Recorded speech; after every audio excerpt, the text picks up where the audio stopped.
cartel. We have cells of Hezbollah and Hamas in Mexico. Let that be known right now. The capabilities are there. The threat is there. It's very real. It's a satanic cult. The damage will already be done. We'll be looking at numbers greater than we're seeing in Israel right now. My name's Kalen Dalmeida, and you're watching Frontlines, and today I have a very special guest with me. His name is Shawn Wilson. He is the president of MSG Risk Management and Intelligence Group. Tell us about what's going on at the border. We've never been at this point in the history of our country with the amount of people coming across from 150, 160 different countries around the world. And it gets worse every day. We're talking about an organization that's trafficking people and dope across the border. I think the numbers were $500 billion made last year. That's $1.3 billion a day. If that puts things in perspective as to the magnitude of what's happening, and then what's happening in Israel right now, and then what's happening with our border, kind of coincides with each other. How is that connected? A lot of the technology that we have on our border comes from Israel. We're talking about an incident that happened in Israel and how they infiltrated their border, and they were able to attack small border towns and cities in Israel and kill mass amounts of people. What do you think with the openness of our border? What are they capable of doing on our border? The cartel has armored vehicles, they have airplanes, they have belt-fed machine guns, they have rocket-propelled grenades, surface-to-air missiles. The capabilities are there.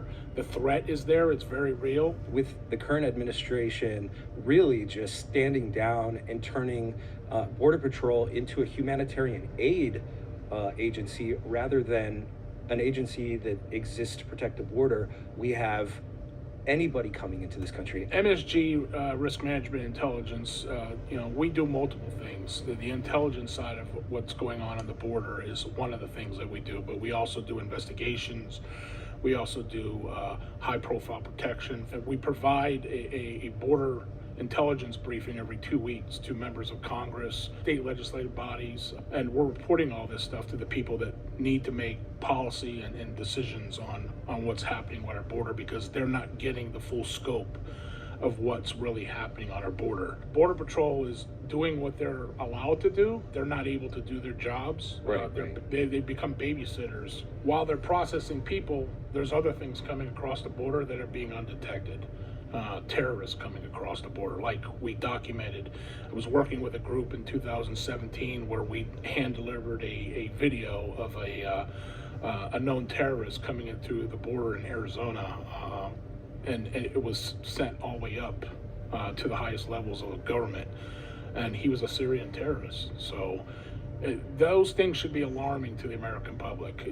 What we're seeing in Israel right now and what happened in Israel, it can very well happen here. And there's a lot of talk and a lot of chatter right now that people are worried that there is going to be another 9/11 event, and it will happen here on U.S. soil. I think one of the things that happened in 2018 that was in the news cycle was just a blip, and I always thought it should have been a much bigger story. There was a compound, an Islamic compound, that was training child soldiers in New Mexico, and that was found within the borders of the United States. I think it's shocking that the public is unaware, and that's why we're having this conversation. We have cells of Hezbollah and Hamas in Mexico. Let that be known right now, okay? I have the intelligence to prove it. We know that there is. We reported a few weeks ago that there were some IEDs that were detonated in southern Mexico approximately about a month ago, and the bomb maker was a Hezbollah bomb maker. The Mexican cartels and Hezbollah have primarily a financial relationship. Is this type of new specialization that comes in, this ability of Hezbollah to provide new things that the cartels didn't have before access to, new methodologies, etc.?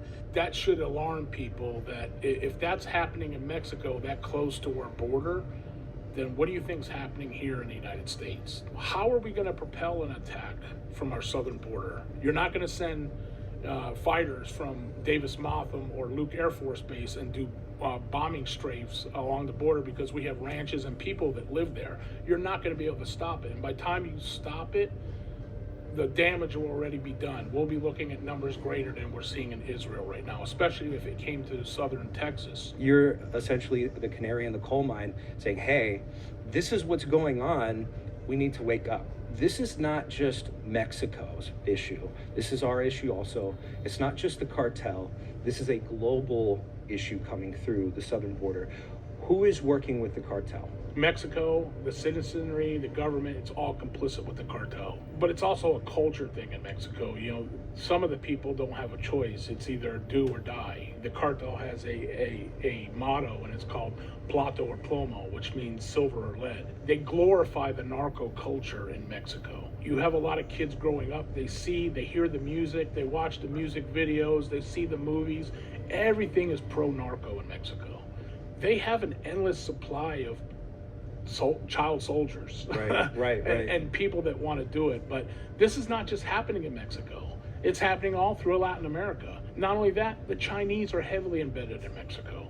All these precursor chemicals that are coming to make fentanyl and methamphetamines, they all come from China. We're seeing drug warfare. Do you think that there is a spiritual component to any of this? We know down in Mexico, they're not all Catholic down there, are they? No. So we have some of the idols and the statues from a shrine that we got along the border in Arizona of Santa Marte, and it's basically the patron saint of death, and it's a satanic cult. That's why I do what I do also, is because I have a strong belief in God, and I believe that good men have to stand up and fight for what's right and righteous, and my battle is with evil.